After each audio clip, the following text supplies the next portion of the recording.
Hey there, welcome back to Daily with Nate. My name is Nate Ridgway, your personal performance coach. Today, we're going to talk about the law of buy-in.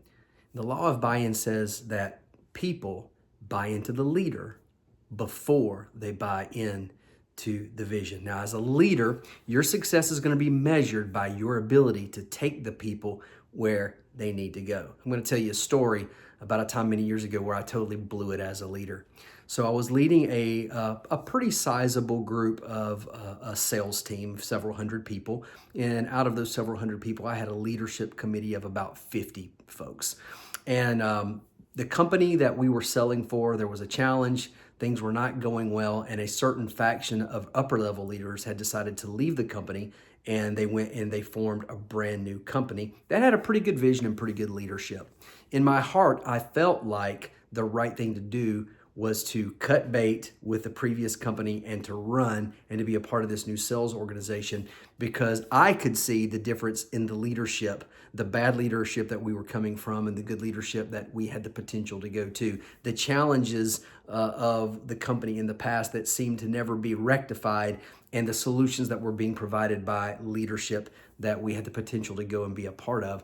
So I got my committee together of about 50 leaders live and in person. We didn't do it on a video Zoom. We got or any kind of a video conference. We got together live and they came in from all over the country and we sat down and we had a conversation and I poured my heart out. And at the end I said, now as a leader, as the leader of this whole team, when it comes to the end of the day, I'm going to do what you guys want to do. This is what's going on. This is what's happened. This is what my heart says we should do. But I'm one and you guys are 50. 100% of them voted to stay with the sinking ship. And my heart and my mind knew that we needed to go with the brand new ship that had just been crafted. And guess what? The ship sank. People's incomes fell apart. And it was a breach on my part as the head leader to go against what was comfortable and to forge those new waters. Kind of harkens back to the law of navigation. I had it internally, but I didn't execute on it. And so my success was measured by my ability to take the people to where they needed to go. And as a result, we lost success. I lost success. They lost success. So sometimes as a leader, you have to make difficult choices.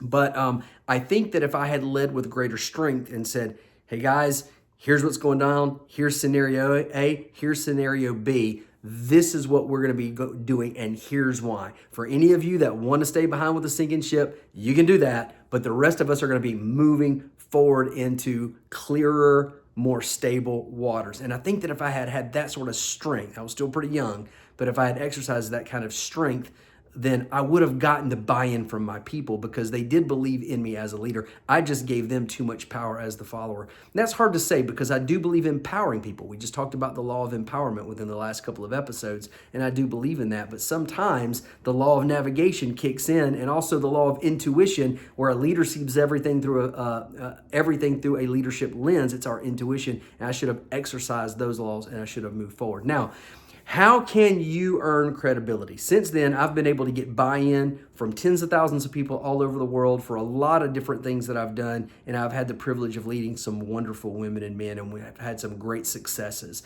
What can you do to gain credibility? How can you get buy-in from people that you want to follow you? Number one, you've got to develop really strong relationships. That relational bond is absolutely paramount. Number two, be authentic. You develop trust with your people when you live in your authentic self. Number three, hold yourself to a high standard. You cannot hold your people to a high standard and get up in front of the room when your pulse is racing and you're, on your high horse and you're like preaching the gospel of whatever the thing is that you're doing, and then not hold yourself accountable to that same high standard. So hold yourself to a high standard first before you hold your people to that. Number four, make sure that you give people great tools. Put the right tools in their hands so that they can get the thing done that you guys are doing together. Number five, help them achieve their own personal goals. It's not just about your goal. It's not even just about the team goal, but you're going to find that every single woman and man in your organization, they're going to have some personal goals. And through bonding the relationship, you'll learn more about them. Ask them directly what their goals might be. Help them accomplish their individual personal goals. And then lastly, develop them as leaders too. It's not always about you being the guy or you being the girl. you've got some other people on your team that are gifted with leadership and they want to rise up. They want to be taught and trained and fueled and empowered to do that. And it's awesome because then you get a chance to not just be a leader of followers, you get a chance to be a leader of leaders. When you become a leader of leaders, and that takes some time to cultivate, but when you do, then you're able to do massive things to create huge success, not only for yourself, but everybody else on your team, and everybody wins. All right, like, comment, share. Thanks so much. We'll see you right back here tomorrow on Daily with Nate.